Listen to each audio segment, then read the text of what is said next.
अस्सलामुअलैकुम students, welcome back to nursing ventures. आज का जो हमारा टॉपिक है दैट इज़ निमोनिया। ये एक और रेस्पिरेटरी डिजीज़ है, ठीक है। इसको हम आज अच्छे से पढ़ेंगे, ठीक है।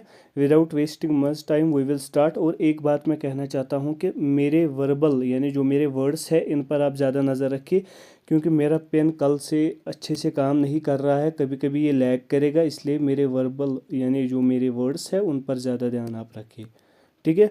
हम स्टार्ट करते हैं। पहले हम देखते हैं डेफिनेशन ऑफ नमूनिया क्या है, ठीक है। अगर हम यहाँ पर देखेंगे, नमूनिया इज़ इन्फ्लेमेशन लंग, ये इन्फ्लेमेशन ऑफ लंग है, ठीक है। Inflammation of lung caused by bacterial viral infection in which the air sacs filled with पस एंड मे बी सॉलिड, ठीक है। ये क्या होता है नमूनिया? ये एक इन्फ्लेमेशन होता है जो लंग को होता है, ठीक है। वजह क्या होता है? या तो बैक्टीरियल वजह होता है, या तो वायरल वजह होता है, या कभी कभी फंगल भी हो सकता है, और कभी कभी पैरासिटिक भी हो सकता है काज। अगर इन चारों में कोई काज होगा, बैक्टीरियल होगा, वायरल होगा, फंगल होगा या पैरासिटिक होगा, तो इसको हम बोलते हैं नमूनिया। कभी कभी आप एक और टर्म देखते होंगे, निमोनाइटिस, ठीक है। निमोनाइटिस एक तो नमूनिया है, दूसरा है निमोनाइटिस। अगर ड्रग रिएक्शन की वजह से या ऑटो इम्यून डिजीज़ की वजह से या कोई और other disease other than bacterial viral fungal या पैरासिटिक, यानी अगर काज होगा ड्रग रिएक्शन की वजह से लंग में इन्फ्लेमेशन होगा या ऑटो इम्यून डिजीज़ की वजह से लंग इन्फ्लेमेशन होगा, उसको हम बोलते हैं निमोनाइटिस। इसलिए इसके साथ इसको कभी कंफ्यूज नहीं करना। जब किसी भी काज की वजह से इन्फ्लेमेशन ऑफ लंग होता है, ठीक है, उसमें क्या होता है, जो एयर सैक्स होता है यानी एल्वियोलाई होते हैं, उनमें पस जमा होता है। उसकी वजह से क्या होता है, ये बनते हैं सॉलिड। अभी हम देखेंगे लंग कंसोलिडेशन, उधर ही आपको समझ आएगा ये सॉलिड का मतलब क्या है, ठीक है। डेफिनेशन तो आपको समझ आई होगी। अगर यहाँ पर आप देखोगे, ये नॉर्मल एल्वियोलाई यहाँ पर दिखा रहे हैं, ये नमूनिया में होते हैं। देखिए, अगर आप देखेंगे एल्वियोलाई में पस एक्यूमुलेट हुआ है। अब हम देखते हैं काजेज, इटियोलॉजी, ठीक है। अभी मैंने आपको बताया हम नमूनिया की अब बात करेंगे, तो यहाँ पर काज कौन होगा? बैक्टीरियल काज होगा, वायरल काज होगा और फंगल काज होगा, ठीक है, या पैरासिटिक भी होता है इन सर्टेन केसेस। इसलिए हम तीन को अभी देखेंगे जो मोस्ट इंपॉर्टेंट है, that is bacterial, viral and fungal. इनमें ज़्यादा इंपॉर्टेंट है बैक्टीरियल एंड वायरल, ठीक है। बैक्टीरिया में होते हैं, कौन कौन करता है बैक्टीरिया, ये आपको पता, अभी क्या याद रखना है, कौन कौन करता है। ग्राम पॉजिटिव में स्ट्रेप्टोकोकस नमूनिया एंड स्ट्रेप्टोकोकस आरियस, और भी बहुत सारे बैक्टीरिया है जो नमूनिया काज करते हैं, ठीक है। ग्राम नेगेटिव बैक्टीरिया जो होते हैं, हीमोफिलस इन्फ्लुएंजा और सीडोमोनास स्पीशीज़ के कुछ है जो क्या काज करते हैं नमूनिया। इसके कुछ और एग्जाम्पल्स आप लिख सकते हैं, ठीक है। फंगल में अगर हम देखेंगे, ये रियरली होते हैं, फंगल एंड पैरासिटिक, ये ज़्यादातर नहीं देखे जाते हैं ये काजेस।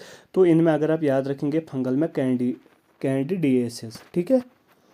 अब हम देखते हैं types of नमूनिया, that is most important, ठीक है। Types of नमूनिया, it is on the basis of कौन सा सेगमेंट या कौन सा रीजन इन्वॉल्वड है। नमूनिया के दो बेसिस पे हम क्लासिफिकेशन देखेंगे। एक क्लासिफिकेशन है कौन सा part of the lung involve हुआ है, उसके बेसिस पे कौन कौन सा टाइप है, segmental pneumonia, bilateral pneumonia, lobar pneumonia, bronchopneumonia, ठीक है।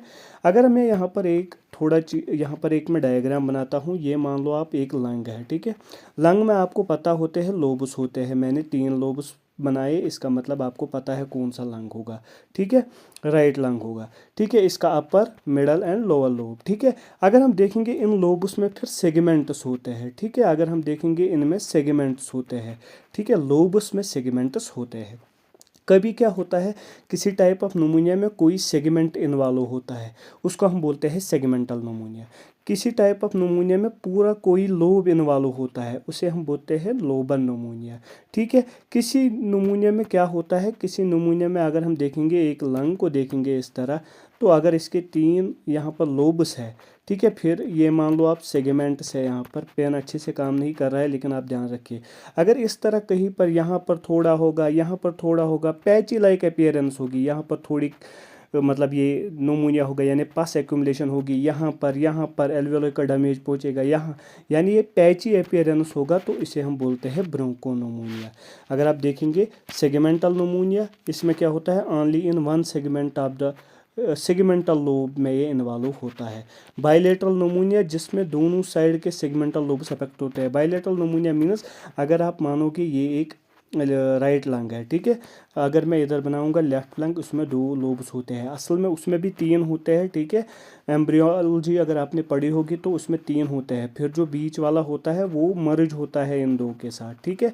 अगर हम देखेंगे, अगर किसी टाइप ऑफ नमूनिया में इसमें ये वाला लोब इन्वॉल्व हो गया, इसमें ये वाला लोब इन्वॉल्व हो गया, यानी बाइलेटरल लोब्स इन्वॉल्व होंगे, तो उसमें हम कहते हैं क्या, बाइलेटरल नमूनिया, जिसमें दोनों साइड के segmental lobes of the lung are affected, whether it में लोब्स और कोई सेगमेंट, इसका ये वाला सेगमेंट इन्वॉल्व होगा, इसका ये वाला सेगमेंट इन्वॉल्व होगा, लेकिन दोनों लंग्स में होगा, उसको हम बोलते हैं बाइलेटरल नमूनिया। लोबर नमूनिया मीन्स क्या होता है, जिसमें कोई लोब इन्वॉल्व होता है, ठीक है, complete one lobe is affected, या दोनों साइड के लोब्स इन्वॉल्व होते हैं। ब्रोंको नमूनिया मैंने अभी बताया, patchy like formation in the lungs, यानी पैचेस इस तरह, देखिए यहाँ पर अगर आप डायग्राम देखेंगे इस तरह होता है नमूनिया। ये वाला कौन सा है, ये है लोबार, क्योंकि एक सेगमेंट इन्वॉल्व हुआ है या लोब इन्वॉल्व हुआ है, इसको हम बोलते हैं लोबार।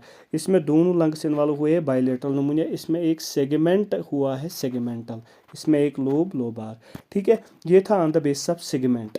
इस पीडीएफ में नहीं दिया गया है ऑन द बेसिस ऑफ, अगर हम देखेंगे एक्वायर, यानी कहाँ पर एक्वायर हुआ है नमूनिया। पेन की तरफ ध्यान मत दीजिए, मेरी वर्ड्स को समझिए। उसमें कौन सा है, CAP, HAP, सॉरी पेन अच्छे से नहीं लिख रहा है, लेकिन फिर भी मैं कोशिश करता हूँ, कौन कौन सा टाइप होता है, ठीक है। CAP, HAP, ठीक है, एक होता है AP, दूसरा होता है VAP। देखिए, CAP मीन्स कम्युनिटी एक्वायर्ड नमूनिया, वो टाइप ऑफ नमूनिया जो पेशेंट को कम्युनिटी से एक्वायर होता है और with in 24 hours hospital admission में ये डिटेक्ट होता है, ठीक है। HAP मीन्स हॉस्पिटल एक्वायर्ड नमूनिया, वो टाइप ऑफ नमूनिया है जो पेशेंट को पहले से नहीं था, लेकिन आफ्टर 24 आवर्स हॉस्पिटल में ये एक्वायर हुआ, इसलिए इसको हम बोलते हैं hospital acquired नमूनिया। AP means aspirational नमूनिया, sorry ये पेन अच्छे से काम नहीं करता है, AP, ठीक है, एस्पिरेशनल नमूनिया। यानी इसमें क्या होता है, अगर कोई पेशेंट जो है उसको लगा है कौन सा, गैस्ट्रिक ट्यूब, नेज़ोगैस्ट्रिक ट्यूब, ठीक है, अगर नेज़ोगैस्ट्रिक ट्यूब की मिस प्लेसमेंट होगी, उसकी वजह से होता है एस्पिरेशनल नमूनिया। या किसी पेशेंट को है GERD, गैस्ट्रोएसोफेजियल रिफ्लक्स डिसऑर्डर, उसकी वजह से हो सकता है एस्पिरेशनल नमूनिया।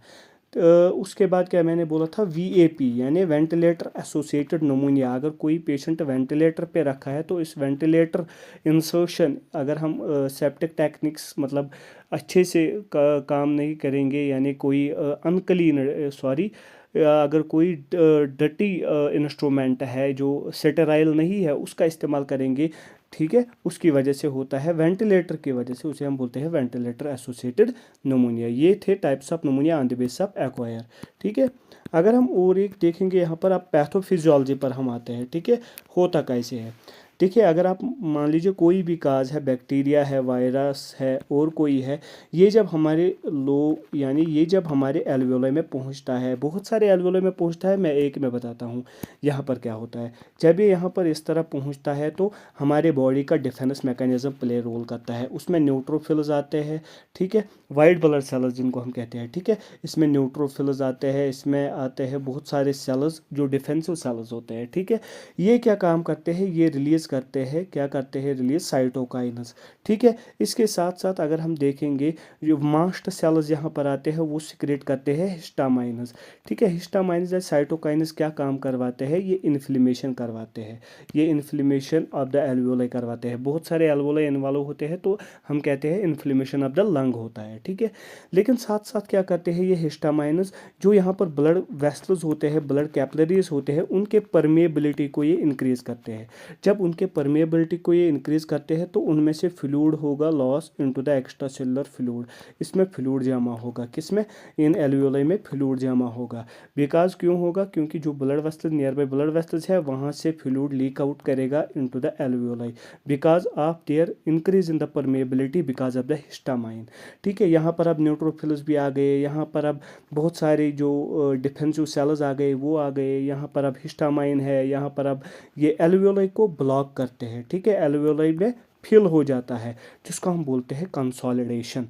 यानी आप अगर हायर क्लास में देखेंगे दो टर्म्स होते हैं, एक होता है लंग कंसोलिडेशन, एक होता है लंग एटेलेक्टेसिस। ये डिफरेंट टर्म्स है। अगर यहाँ पर ब्लॉक होगा फिर यहाँ पर ये वैक्यूम रहेगा। कभी कभी क्या होता है, जब बच्चे में देखोगे आप ज़्यादातर होता है लंग एटेलेक्टेसिस। कभी क्या होता है, अगर कोई रेस्पिरेटरी ट्रैक्ट में, रेस्पिरेटरी ट्री में कोई ब्रांच ब्लॉक होती है तो आगे का वैक्यूम रहता है, ठीक है, उसमें एयर नहीं चला जाता है, वो बन जाते हैं डेड टिश्यू, डेड एल्वियोलाई, ठीक है, डेड स्पेस। उसकी वजह से क्या होता है, उसमें रेस्पिरेटरी प्रॉब्लम्स होते हैं, लेकिन उनमें एल्वियोलाई में क्या रहता है, एयर या वैक्यूम। उसकी वजह उसको हम बोलते हैं लंग एटेलेक्टेसिस। अगर इसमें किसी भी जब भी एल्वियोलाई में कोई फ्लूइड फिल्ड बॉडी आ जाएगी, यानी फ्लूइड फिल्ड एल्वियोलाई जब ब्लॉक हो जाएंगे, ये भी तो डेड स्पेस बनता है, ये भी तो एक्सचेंज ऑफ गैसेस के लिए अवेलेबल नहीं रहता है। इसको हम बोलते हैं लंग कंसोलिडेशन। यानी जब जो एल्वियोलाई है ये फिल हो जाएंगे, बहुत सारे एल्वियोलाई फिल हो जाएंगे ड्यू टू फ्लूइड, उसको हम बोलते हैं लंग कंसोलिडेशन। जब भी एल्वियोलाई का कोई ट्रैक्ट ब्लॉक हो जाए और वो वैक्यूम रह जाए, डेड टिश्यू रह जाए, वो कभी फूले ना, उसे हम बोलते हैं लंग एटेलेक्टेसिस, ठीक है। यहाँ पर क्या होता है, देखिए अब हम पैटर्न वाइज जाते हैं। जब भी कोई इन्फेक्शन होता है बैक्टीरियल वायरल, उसकी वजह से क्या होता है, उसकी वजह से होता है इन्फ्लेमेशन इन द एल्वियोलाई, और उसकी वजह से वहाँ से मास्ट सेल्स आते हैं, न्यूट्रोफिल्स आते हैं जो रिलीज़ करते हैं हिस्टामाइन्स एंड साइटोकाइनस। ये हिस्टामाइन्स एंड साइटोकाइनस क्या काम करते हैं, ये करते हैं कैप्ले सॉरी ये क्या काम करते हैं, ये करते हैं increase the permeability of the membrane. यहाँ पर आप देखिए, they increase the permeability of the membrane. उसकी वजह से क्या होता है, जो फ्लूइड होता है इन द ब्लड कैपिलरीज वो एक्स्ट्रा सेलुलर स्पेस में चला जाता है और यहाँ पर एल्वियोलाई में फिल हो जाता है। एल्वियोलाई इसकी वजह से फिल होता है। जब एल्वियोलाई बहुत सारे फिल हो जाएंगे, ठीक है, जो मैंने अभी आपको बताया, उसको हम बोलते हैं कंसोलिडेशन। उसकी वजह से क्या होगा, वहाँ पर गैसेस एक्सचेंज नहीं होगा, तो उसकी वजह से ऑक्सीजन की सैचुरेशन बॉडी में डिक्रीज होगी। जब ऑक्सीजन की सैचुरेशन बॉडी में डिक्रीज होगी तो हाइपोक्सीमिया एंड हाइपोक्सिया होगा, यानी ब्लड वेसल्स में, यानी ब्लड में भी ऑक्सीजन की सैचुरेशन कम होगी और टिश्यूज़ को भी डिलीवर कम होगा, ठीक है। अब हम देखते हैं क्लिनिकल मैनिफेस्टेशंस यानी साइंस एंड सिम्टम्स। अगर स्नीजिंग एंड रनिंग नोज अगर वायरल काज होगा, ठीक है, ये तो आपको पता है। प्रोडक्टिव कफ ये तो दोनों में होता है। चेस्ट पेन क्योंकि इन्फ्लेमेशन ऑफ द लंग होता है, इन्फेक्शन होता है तो चेस्ट पेन होगा ही होगा। सोर थ्रोट बैक्टीरियल इन्फेक्शन की वजह से भी होता है। फैटिग एंड मसल एक क्योंकि बॉडी में इन्फेक्शन हो जाता है, उसकी वजह से बॉडी में फैटिग एंड मसल एक होता है। ग्रेइश या bluish skin colour because of hypoxia and hypoxemia. जब ब्लड में अच्छे से ऑक्सीजन नहीं रहेगा तो टिश्यूज़ को अच्छे से ऑक्सीजन नहीं पहुंचाएगा, उसकी वजह से ग्रेइश ब्लू स्किन हो जाता है। In severe cases sweats and chills, ये तो आपको पता है, जब भी ये होता है इन्फेक्शन उसमें होते हैं फीवर, इसमें भी फीवर होता है, ठीक है। स्वेट चिल्स ये तो होंगे ही होंगे। मैं इसलिए तेज आ रहा हूँ क्योंकि इन पर आप थोड़ा खुद भी फिर ये अंदाज़ा लगा सकते हो कि क्यों होगा। डायग्नोस्टिक एवाल्युएशन में हम क्या करते हैं, स्पूटम कल्चर। स्पूटम कल्चर में हम पेशेंट का स्पूटम लेते हैं, उसकी कल्चरिंग करते हैं कि ये बैक्टीरियल काज है, इसमें बैक्टीरिया है, इसमें वायरस है, फंगस है, क्या है। अगर बैक्टीरियल है तो ये ग्राम नेगेटिव है, ग्राम पॉजिटिव है, क्या है, ठीक है, कल्चरिंग करते हैं। चेस्ट एक्सरे जिसमें हमें पता चलता है कौन सा segment of the lung involve हुआ है या कितना इन्फेक्शन फैला हुआ है, या टाइप ऑफ नमूनिया कौन सा है, ब्रोंकल है, ये सेगमेंटल है, लोबर है, बाइलेटरल है, ठीक है। ब्रोंकास्कोपी जैसे हम एंडोस्कोपी करते हैं, इसमें हम एक ट्यूब इंसर्ट करते हैं जिसमें कैमरा इंसर्ट हुआ होता है, जो ब्रोंकाई में हम डालते हैं तो एसेस द ब्रोंकाई में तो कोई प्रॉब्लम नहीं है। एबीजी एनालिसिस यानी एट्रियल ब्लड गैस एनालिसिस, जिसमें हम CO2 लेवल्स और ऑक्सीजन लेवल्स को देखते हैं, ठीक है, क्योंकि इन पेशेंट्स में क्या होता है, जिनको नमूनिया हुआ होता है, ऑक्सीजन गैसेस एक्सचेंज डिक्रीज होता है। जब गैसेस एक्सचेंज डिक्रीज होगा तो उसकी वजह से क्या होगा, जब हम ब्लड की एनालिसिस करेंगे तो ब्लड में ऑक्सीजन कम होगा, क्योंकि यहाँ पर नमूनिया की वजह से ऑक्सीजन कम होगा क्योंकि गैसेस एक्सचेंज डिक्रीज हुआ है। एंड CO2 की कंसंट्रेशन बढ़ गई होगी क्योंकि CO2 भी बाहर अच्छे से नहीं निकल पा रहा है। इसको हम बोलते हैं हाइपरकैपनिया, जब CO2 की लेवल ब्लड में बढ़ जाएगी। इसको हम बोलते हैं हाइपोक्सीमिया, जब O2 की लेवल डिक्रीज होगी। ये हमें ABG से पता चलता है कितना सीवियर है या ब्लड में कितनी यानी इसको रेस्पिरेटरी एसिडोसिस मत हुआ है, ठीक है। ये अब फिर आप हायर क्लास में देखोगे। इसके बाद अगर हम देखेंगे CBC हम देखते हैं, इसमें हम WBC काउंट को देखते हैं, इन्फेक्शन कितना हुआ है, ठीक है। ये बैक्टीरियल इन्फेक्शन है या कोई और इन्फेक्शन है। इससे हमें ये भी पता चलता है जो हम एंटीबायोटिक्स पेशेंट को दे रहे हैं वो कितने कारगर है। रिपीटेड CBC से हमें वो पता चलता है। CT स्कैन हम करवाते हैं चेस्ट की, ये जानने के लिए डिटेल्ड एनालिसिस के लंग्स में क्या हुआ है। अब हम देखते हैं मेडिकल मैनेजमेंट। पहला है ऑक्सीजन थेरेपी। पहले आप इसको ऑक्सीमीटर से देखोगे कि इसके ब्लड में कितना ऑक्सीजन है। अगर ऑक्सीजन डिक्रीज हुआ तो first line of treatment should be oxygen therapy, ठीक है। इसको ऑक्सीजन प्रोवाइड करना है as per requirement. Use of antibiotics in case of अगर बैक्टीरियल काज होगा, ठीक है। उसमें ड्रग ऑफ चॉइस है एमिकैसिन, ठीक है। और भी बहुत सारे ड्रग्स है जो एंटीबायोटिक्स है, एरिथ्रोमाइसिन, सेफलोस्पायरिन, एम्पिसिलिन, सेफ्ट्रियाक्सोन। ये डिपेंड करता है कौन सा हम देंगे, ये डिपेंड करता है कि ये जो है बैक्टीरिया है ये कौन सा टाइप का बैक्टीरिया है, और जो पेशेंट है ये मत किसी एंटीबायोटिक का एलर्जिक है, उसी के हिसाब से हम ये देते हैं कौन सा टाइप हम देंगे, ठीक है। और हम देते हैं पेशेंट को ब्रोंकोडाइलेटर्स, ठीक है, ताकि जो ब्रोंकाई होते हैं वो डायलेट हो जाए। जब वो डायलेट होंगे तो गैसेस एक्सचेंज ज़्यादा होगा, गैसेस ज़्यादा ट्रेवल करेंगे, गैसेस एक्सचेंज ज़्यादा होगा, ताकि हाइपोक्सीमिया को हम ट्रीट कर सकें, ठीक है। इससे वाइडन होते हैं एयरवे और ब्रीदिंग इजी होती है। एग्जाम्पल क्या होते हैं ब्रोंकोडाइलेटर के? बीटा-2 एगोनिस्ट से बीटा-2 रिसेप्टर्स को वो करते हैं, ठीक है, एगोनिस्ट्स होते हैं उनके। ये आपको हायर क्लास में पढ़ने हैं, ये आपने पढ़ना है फार्माकोलॉजी में, ठीक है। एग्जाम्पल कौन सा है? साल्बुटामॉल एंड इप्राट्रोपियम, ये है ब्रोंकोडाइलेटर्स, ठीक है, इनका भी काम होता है। उसके बाद है एनाल्जेसिक्स, क्योंकि चेस्ट पेन होता है पेशेंट को तो रिड्यूस द चेस्ट पेन, वही क्यों analgesics like nimesulide and paracetamol.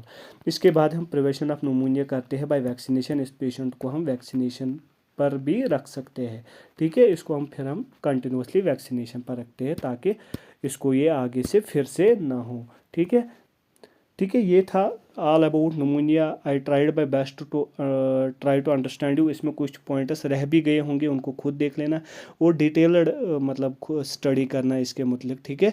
फिर अच्छे से पढ़ना वाई वी गिव ब्रोंकोडाइलेटर्स, ठीक है, किन पेशेंट्स को देना है oxygen therapy, oxygen is also a medication, इन चीज़ों को देख लेना। मिलते हैं नेक्स्ट किसी वीडियो में, तब तक के लिए अल्लाह हाफिज़।